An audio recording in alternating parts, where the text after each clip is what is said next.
बाबा तेरी मुरली में सुख शांति का सार है, ज्ञान का अमृत है, जीवन का आधार है। ओम शांति। प्यारे रूहानी भाई बहनों, आज 20 फरवरी 2026 के मधुर मुरली के मंथन में आपका बहुत बहुत स्वागत है। ओम शांति। और आज बाबा ने हमारी रूह की प्यास बुझाई है। मुरली का सार है, मीठे बच्चे तुम्हें कमाई का बहुत शौक होना चाहिए, इस पढ़ाई में ही कमाई है। ये सिर्फ एक लाइन नहीं, ये शिव बाबा का परम सत्य है। बिल्कुल। और बाबा जिस कमाई की बात कर रहे हैं वो कोई साधारण कमाई नहीं है। जी। ये इस दुनिया के धन, पद या प्रतिष्ठा की कमाई तो है ही नहीं, जो आज है और कल नहीं। ये तो अविनाशी कमाई है। हाँ, ये 21 जन्मों की अविनाशी कमाई है, जिसका कभी विनाश हो ही नहीं सकता। और ये कमाई सिर्फ इसी संगम युगी पढ़ाई से जमा हो सकती है। सिर्फ इसी पढ़ाई से। और देखें तो बाबा आज शौक शब्द पर कितना जोर दे रहे हैं। दुनिया में भी हम देखते हैं, जिस काम में शौक होता है उसमें मेहनत नहीं लगती, वो खेल लगता है। हाँ, एक खेल लगता है। बाबा भी चाहते हैं कि ये पुरुषार्थ हमें बोझ न लगे, बल्कि एक शौक बन जाए, एक लगन बन जाए। और ये सार बाबा आज ही क्यों सुना रहे? इसका भी गहरा कारण है। समय प्रमाण। हाँ, बेहद का बाप हमें याद दिला रहे हैं कि पुरानी दुनिया के महाविनाश का समय अब बहुत बहुत समीप है। इस दुनिया की सारी कमाई, सारी डिग्रियां, सब कुछ सब भस्म हो जाना है। बिल्कुल। चाहे कोई कितना भी बड़ा डॉक्टर हो, इंजीनियर हो, साइंटिस्ट हो, शरीर के साथ साथ उस शरीर की कमाई भी तो मिट्टी में मिल जानी है। जी। एकमात्र यही रूहानी पढ़ाई है, यही ज्ञान और याद की कमाई, जो आत्मा के साथ नई दुनिया में चलेगी। इसीलिए बाबा आज ये शौक जगा रहे हैं। क्योंकि जिसमें शौक होता है, आत्मा उसमें स्वतः लग जाती है। सही बात है। और बाबा इसका नुकसान भी कितना स्पष्ट बताते हैं। अगर इस अविनाशी कमाई का शौक नहीं रखा, अगर इस पढ़ाई को गंभीरता से नहीं लिया, जी। तो क्या होगा? तो हम 21 जन्मों की बादशाहत का वर्षा गंवा देंगे। हाथ खाली रह जाएंगे। बिल्कुल खाली। बाबा कहते हैं सतयुग में तो आएंगे, पर राजा रानी बनने के बजाय साधारण प्रजा में जन्म लेना पड़ेगा, या शायद उससे भी कम दर्जे में, दास दासी के रूप में।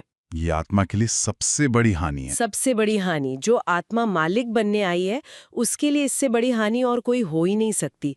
और ये कमाई सीधे हमारे पुरुषार्थ से जुड़ी है। हर सेकंड जुड़ी है। हाँ, हर दिन जब हम अमृत वेले उठकर एक बाप को याद करते हैं, मुरली का चिंतन करते हैं और उसे जीवन में धारण करते हैं, तो हम सेकंड दर सेकंड या विनाशी कमाई अपने खाते में जमा कर रहे हैं। यही हमारा सच्चा बैंक बैलेंस है। बाबा ने आज प्रश्न भी कितना गहरा पूछा है। प्रश्न है, ज्ञान के बगैर कौन सी खुशी की बात भी विघ्न रूप बन जाती है? और इसका उत्तर बाबा बहुत स्पष्ट रूप से देते हैं। बाबा कहते हैं साक्षात्कार होना ये है तो खुशी की बात, लेकिन अगर यथार्थ रूप से ज्ञान नहीं है तो और ही मूंझ जाते हैं। मूंझ जाते हैं। हाँ, बाबा उदाहरण भी देते हैं। समझो किसी को बाप का साक्षात्कार हुआ, बिंदु देखा, तो क्या समझेंगे? और ही मूंझेंगे। इसलिए ज्ञान के बगैर साक्षात्कार से कोई भी फायदा नहीं। इसमें और ही माया के विघ्न पड़ने लगते हैं। कईयों को साक्षात्कार का उल्टा नशा भी चढ़ जाता है। उल्टा नशा। इसमें बाबा एक बहुत ही सूक्ष्म युक्ति समझा रहे हैं। ये माया का एक तरह से बहुत ही सूक्ष्म विघ्न है। साक्षात्कार होना, जैसे किसी को कृष्ण का दिव्य रूप दिख गया, या स्वर्ग का दृश्य देखा। हाँ, या कोई दिव्य प्रकाश का अनुभव हुआ, तो ये मन को क्षणिक खुशी तो देता है, लेकिन अगर ज्ञान की नींव पक्की नहीं है तो आत्मा भटक जाती है। माया इसे हथियार बना लेती है। बिल्कुल, माया इसे एक हथियार की तरह इस्तेमाल करती है। आत्मा अपने मुख्य पुरुषार्थ यानी बाप की याद की यात्रा और पवित्रता की धारणा को छोड़कर इन अनुभवों के पीछे भागने लगती है। उसे लगता है कि बस यही प्राप्ति है। पुरुषार्थ छूट जाता है। और इससे एक बहुत सूक्ष्म देह अभिमान भी जन्म लेता है। मुझे साक्षात्कार हुआ, मैं कोई विशेष आत्मा हूँ। आत्मा पढ़ाई और याद की मुख्य मेहनत को गौण कर देती है और बस इन्हीं बातों में रम जाती है। बाबा इसी को उल्टा नशा कहते हैं। ये पुरुषार्थ को गिराने वाला नशा है, चढ़ाने वाला नहीं। इसीलिए ज्ञान सबसे जरूरी है। ज्ञानी हमें हर साक्षात्कार का सही अर्थ समझाता है। ज्ञान ही रोशनी है। हाँ, जब बाबा का यह यथार्थ ज्ञान है कि शिव बाबा एक ज्योति बिंदु हैं और हम आत्मा भी एक बिंदु हैं, तब तब अगर बिंदु का साक्षात्कार होता है तो आत्मा मूंझने के बजाय योग में और एकाग्र हो जाएगी। उसे निश्चय बैठेगा कि हाँ यही सत्य है। बिल्कुल। और ज्ञान के बिना आत्मा सोचेगी यह क्या था, और बुद्धि भटक जाएगी। इससे कोई विकर्म विनाश नहीं होगा। सच्ची कमाई तो याद और धारणा से है। हाँ, सच्ची कमाई तो बाप की यथार्थ याद और पवित्रता की धारणा से है, सिर्फ कुछ देखने या अनुभव करने से नहीं। जब बाबा सच्ची कमाई और नई दुनिया की तकदीर के बारे में कहते हैं तो महसूस होता है कि वो हमें कितना प्यार करते हैं। वो हमें भिखारी से शहंशाह बनाने आए हैं। हाँ, इस पुरानी दुनिया के अल्पकाल की कमाई से निकालकर 21 जन्मों की तकदीर बनाने की युक्ति दे रहे हैं। हाँ, बाबा ने आज 2 दुनिया और 2 तकदीरों का अंतर बहुत बहुत ही स्पष्ट किया है। जी। बाबा समझाते हैं कि लौकिक पढ़ाई इस पुरानी पतित दुनिया के लिए है जो अब खत्म हो रही है।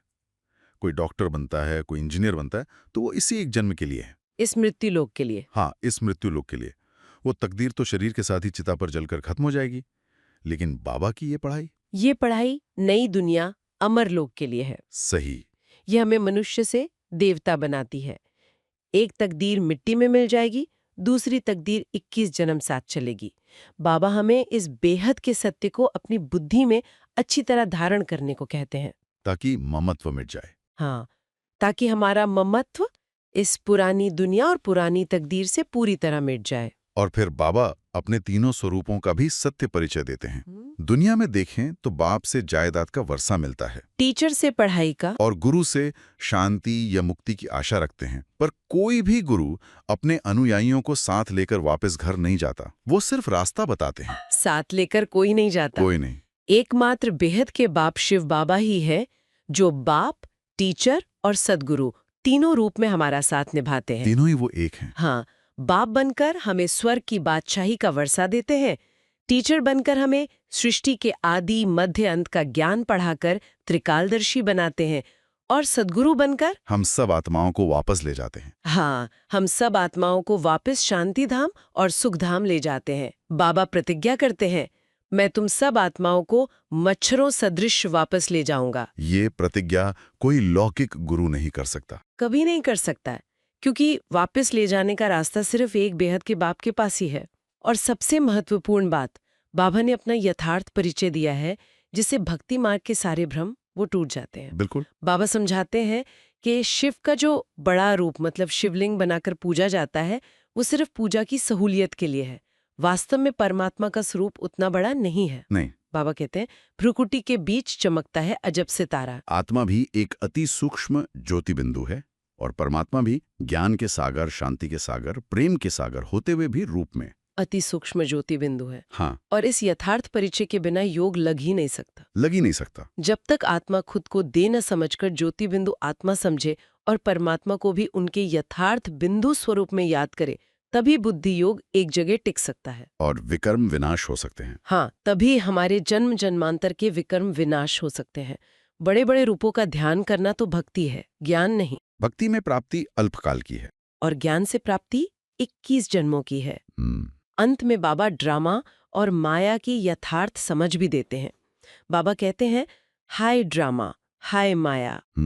इसका अर्थ ये नहीं कि बाबा दुखी हैं या कोई शिकायत कर रहे हैं, नहीं, बल्कि वो ड्रामा की प्रबलता को समझा रहे हैं। ड्रामा यथार्थ बना हुआ है। हाँ, ड्रामा इतना यथार्थ और हूबहू बना हुआ है कि बाप को पहचानने के बाद भी, निश्चय करने के बाद भी आत्माएं पढ़ाई छोड़कर चली जाती हैं। माया वार कर देती है। ऐसा वार करती है कि वे बेहद के बाप और वर्षे को ही भूल जाती हैं। बाबा कहते हैं, ये कोई नई बात नहीं है, ड्रामा में ये भी नोंद है। कल्प पहले भी ऐसा ही हुआ था। हाँ, इससे हमें घबराना नहीं है, बल्कि अपनी तकदीर बनाने पर और भी ज्यादा ध्यान देना है। जो श्रीमत पर नहीं चलते, वे अपना ही पद भ्रष्ट करते हैं। बिल्कुल, बाबा तो रहमदिल हैं।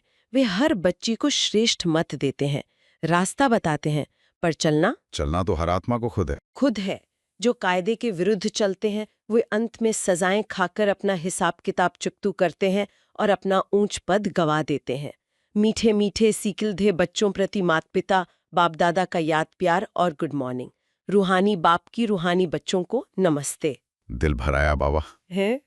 इसी प्यार की शक्ति से अब चलते हैं धारणा की ओर। ज्ञान तो हम रोज ही सुनते हैं, मतलब ज्ञान सागर से रोज नए नए मोती भी चुनते हैं। जी लेकिन शिव बाबा हमेशा कहते हैं कि धारणा ही असल पुरुषार्थ है। बिल्कुल, ज्ञान को जीवन में लाना। हाँ, उसे अपने स्वरूप में ढालना, जी। वही तो सच्ची कमाई है। और आज की मुरली में बाप दादा ने धारणा के लिए बहुत ही सुंदर श्रीमत दी है। बहुत गहरी श्रीमत। तो चलिए आज इसी पर थोड़ा गहराई से मंथन करते हैं। जरूर। तो बाबा ने आज हमें पुरुषार्थ के लिए जो गहरी विधि सिखाई है, उसका मुख्य सार है धारणा के लिए। जी। पहला, अपनी कमियों को छुपाना भी स्वयं को ठगना है, इसलिए कभी भी अपने से ठगी नहीं करनी है। और दूसरा, अपनी ऊंच तकदीर बनाने के लिए कोई भी काम कायदे के विरुद्ध नहीं करना, पढ़ाई का शौक रखना है और आप समान बनाने की सेवा करनी है। इन दो बिंदुओं में ही मुझे लगता है संपूर्ण देवता बनने का पूरा राज छिपा है। बिल्कुल। ये जो पहला बिंदु है, अपनी कमियों को छिपाना, ये मतलब ये बहुत गहरी बात है। बहुत। हम अक्सर बाहर की दुनिया को दिखाने के लिए हाँ। और कभी-कभी तो खुद को भी एक मुखौटा सा पहन लेते हैं। हाँ, एक तरह का पर्दा डाल देते हैं। हाँ, जैसे मान लीजिए ऑफिस में कोई गलती हो गई, तो पहला संकल्प क्या आता है? डर लगता है। हाँ, डर लगता है कि भाई बॉस क्या कहेंगे, साथ वाले क्या सोचेंगे, और हम उससे छुपाने में लग जाते हैं। जी। या किसी और पर डाल देते हैं बात, या कोई बहाना बना देते हैं। हाँ। बाबा कहते हैं ये ठगी है, और ये ठगी किसी और से नहीं, खुद से। हाँ, खुद से है, क्योंकि हम उस कमी को ठीक करने का जो पहला सुनहरा मौका था वो गवा देते हैं। और वो जो छिपाने का पुरुषार्थ है ना, वो बहुत थकाने वाला होता है। अच्छा। हाँ, एक झूठ को या एक गलती को छिपाने के लिए 100 और संकल्प चलाने पड़ते हैं। मन पर एक बोझ सा बना रहता है हर समय। सही बात है। जब हम अपनी कमी को यथार्थ रूप से देख लेते हैं, मान लेते हैं, स्वीकार कर लेते हैं, तो वो दुश्मन जो छिपकर वार कर रहा था वो सामने आ जाता है। फिर उससे लड़ना सहज हो जाता है। बिल्कुल। पारदर्शिता सबसे पहले अपने साथ, यही दिव्यता की पहली निशानी है। और जब बाबा के आगे भी हम सच सच बता देते हैं तो आधा बोझ तो मुझे लगता है वहीं उतर जाता है, उसी क्षण। बिल्कुल सही। वो जो ऊर्जा छिपाने में जा रही थी वो अब बदलने में लग सकती है। हाँ। यही तो सरलता और सच्चाई है जी। जो देवता पद की नींव है। जी। अब आते हैं दूसरे बिंदु पर। जी। ऊंच तकदीर बनाना। कौन नहीं चाहता कि उसकी तकदीर श्रेष्ठ हो? सभी चाहते हैं। बिल्कुल। तो बाबा रास्ता बताते हैं, कोई भी काम कायदे के विरुद्ध नहीं करना। और यहाँ सिर्फ दुनिया के स्थूल कानून की बात नहीं है। नहीं, ये श्रीमत के कायदे हैं। हाँ, श्रीमत के कायदे कि मनसा में भी किसी आत्मा के लिए कोई व्यर्थ संकल्प न चले, किसी को दुख देने का भाव तक ना आए, बना से किसी का अहित न हो। यह है पहला कायदा। और इसमें बाबा ने जो एक और बात जोड़ी है, पढ़ाई का शौक रखो। ये बहुत महत्वपूर्ण है। अच्छा, वो क्यों? देखिए, सिर्फ नियम पालन करने से कभी कभी वो बोझिल लग सकता है, पर अगर पढ़ाई का शौक होगा, रोज मुरली को लगन से पढ़ेंगे, उसका मंथन करेंगे, तो कायदे स्वतः ही पालन होंगे। मतलब ज्ञान की रोशनी में। हाँ, ज्ञान की रोशनी में क्या सही है क्या गलत, वो इतना स्पष्ट हो जाता है कि गलत काम करने की इच्छा ही खत्म हो जाती है। वाह! तो शौक से पढ़ा हुआ ज्ञान शक्ति बन जाता है। शक्ति बन जाता है। और फिर सबसे सुंदर बात, आप समान बनाने की सेवा। जी। बाबा ये नहीं कहते कि सिर्फ जाकर ज्ञान सुनाओ, वो कहते आप समान बनाओ। इसका अर्थ बहुत गहरा है। हाँ, मतलब हमारा स्वरूप, हमारा चेहरा, हमारी चलन वो इतनी शांत, शक्तिशाली और पवित्र हो कि कोई भी आत्मा हमारे संपर्क में आकर कहे कि मुझे भी ऐसा बनना है। प्रेरणा मिले उनको। हाँ, प्रेरणा मिले। जब कोई हमारे शांत स्वरूप से प्रेरणा लेता है, तब सच्ची सेवा होती है। जी। ऑफिस में हमारे व्यवहार को देखकर कोई सोचे कि इतनी मुश्किल परिस्थिति में भी ये व्यक्ति शांत कैसे है। बिल्कुल। या घर में हमारे त्याग और प्यार को देखकर परिवार वालों को शीतलता मिले। यही है अपने स्वरूप से सेवा करना। और यही सेवा हमारी तकदीर की लकीर को ऊंचा करती जाती है। बिल्कुल सही। और इसी से जोड़कर देखें तो आज बाप दादा ने हम बच्चों को एक बहुत शक्तिशाली वरदान भी दिया है। क्या वरदान है? अमृत वेले की मदद व श्रीमत की पालना द्वारा स्मृति को समर्थवान बनाने वाले स्मृति स्वरूप भव। वाह! ये सिर्फ एक वरदान नहीं है। नहीं, ये बाबा की दी हुई एक बहुत बड़ी जिम्मेदारी है और एक संपूर्ण विधि भी है। हाँ, एक विधि है। स्मृति स्वरूप भव। बाबा हमें सिर्फ याद करने वाला बनने को नहीं कह रहे। नहीं, याद का स्वरूप। हाँ, याद का स्वरूप। इसका मतलब है कि याद इतनी स्वाभाविक हो जाए, इतनी सहज हो कि वो हमारे हर कर्म में, हर संकल्प में समा जाए। जैसे सांस लेना। बिल्कुल, जैसे सांस लेना याद नहीं करना पड़ता, वो तो चलती रहती है, वैसे ही बाबा की याद चलती रहे। और इसकी विधि भी बाबा ने बता दी। क्या? अमृत वेले की मदद। अमृत वेले की मदद। हाँ, जब दिन की शुरुआत यानी अमृत वेला बहुत शक्तिशाली होता है, जब हम बाबा से सर्व शक्तियों को अपने अंदर भर लेते हैं, तो वो एक आध्यात्मिक शक्ति का स्टॉक जमा हो जाता है। एक तरह का पावर बैंक चार्ज हो जाता है सुबह सुबह। बिल्कुल, वही मदद है। फिर सारा दिन उस स्टॉक को, उस पावर बैंक को इस्तेमाल करना है। तो सूक्ष्म चेकिंग ये करनी है कि क्या अमृत वेले के समय जो शांति का, शक्ति का अनुभव किया, वो दिन में जब कोई परिस्थिति आई तब काम आया, या वो बस सुबह के 1 घंटे तक ही रह गया। हाँ, कहीं ऐसा तो नहीं कि वो अनुभव वहीं खत्म हो गया। क्या वो शक्ति हमारे बैंक बैलेंस की तरह सारे दिन के लेन देन में काम आ रही है? यही तो असली पुरुषार्थ है। सोचिए, दिन में कोई मुश्किल परिस्थिति आ गई, जी। किसी ने ऑफिस में बिना वजह कुछ कह दिया या घर में कोई बात हो गई।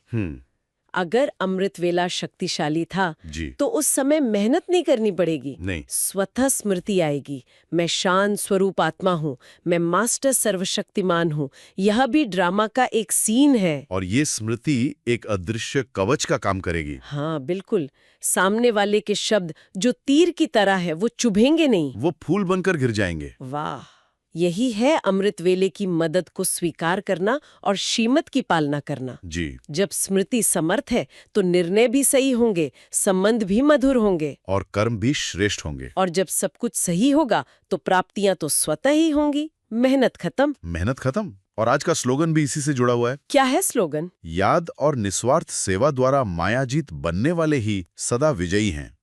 अब बाप दादा के जो अव्यक्त इशारे हैं वो भी बहुत शक्तिशाली हैं। क्या इशारे? एकता और विश्वास की विशेषता द्वारा सफलता संपन्न बनो।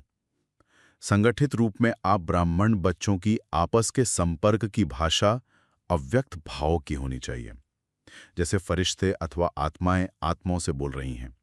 इसके लिए किसी की सुनी हुई गलती को संकल्प में भी न स्वीकार करना और न कराना। बाबा के इशारे कितने स्पष्ट और शक्तिशाली हैं। बहुत। स्लोगन में व्यक्तिगत विजय का सूत्र दिया, याद और निस्वार्थ सेवा। अगर याद पक्की है और सेवा में कोई स्वार्थ नहीं है, कोई नाम शान की इच्छा नहीं, तो माया हमला कर ही नहीं सकती। और फिर इशारे में उस व्यक्तिगत विजय को संगठन में, मतलब समूह में लाने की विधि बताई है। जी। अव्यक्त भाव की भाषा, इसका कितना गहरा अर्थ है। बहुत गहरा। मतलब जब हम एक दूसरे से मिलें तो देह को ना देखें, पद पोजीशन को ना देखें, पुरानी बातों को ना देखें, सिर्फ एक चमकती हुई आत्मा को देखें। हाँ, जैसे दो फरिश्ते आपस में मिल रहे हैं जिनकी दुनिया ही अलग है। और बाबा तो इससे भी एक कदम आगे जाकर कहते हैं। क्या? कि किसी की सुनी हुई गलती को संकल्प में भी स्वीकार न करो। संकल्प में भी नहीं। कोई आकर हमें बताए भी कि फलाने आत्मा ने ये गलती की, तो उसे अपने मन के अंदर जगह नहीं देनी है, उसे स्वीकार ही नहीं करना है। जब एक संगठन में, एक परिवार में ऐसी आत्मिक स्थिति बन जाती है जहां एक दूसरे के प्रति सिर्फ शुभ भावना है, शुभ कामना है, कोई नेगेटिविटी नहीं, तो वहां सफलता निश्चित है। निश्चित है। और ऐसी एकता और विश्वास को देखकर ही दुनिया कहेगी कि इनका भगवान जरूर आया है। इसी से बाप प्रत्यक्ष होगा। जी। तो आज की इस गहरी चर्चा का अगर सार देखें तो आज बाबा ने हमें सच्ची कमाई करने और नई दुनिया की अपनी ऊंची तकदीर बनाने की स्मृति दिलाई। बिल्कुल। उन्होंने धारणा के लिए स्पष्ट किया कि स्वयं से कभी ठगी नहीं करनी, अपनी कमजोरियों को छिपाना नहीं बल्कि उन्हें स्वीकार करके बदलना है। और श्रीमत के कायदे पर चलकर, शौक से पढ़ाई करके और अपने स्वरूप से आप समान बनाने की सेवा करके अपनी तकदीर बनानी है। जी। फिर अंत में अमृत वेले की मदद द्वारा स्मृति स्वरूप भव का वरदान देकर हमें शक्तिशाली बनाया और संगठन में एकता और अव्यक्त भाव की भाषा का इशारा देकर सफलता का रास्ता दिखाया। बहुत सुंदर। आइए कुछ पल के लिए बाबा की याद में बैठते हैं। मैं एक चैतन्य शक्ति, ज्योति बिंदु आत्मा हूँ। बाबा तेरी मुरली में सुख शांति का सार है, ज्ञान का अमृत है, जीवन का आधार है। बाबा की बोलों से सच्ची राहत मिलती है, मुरली की एक तारते दिल की कल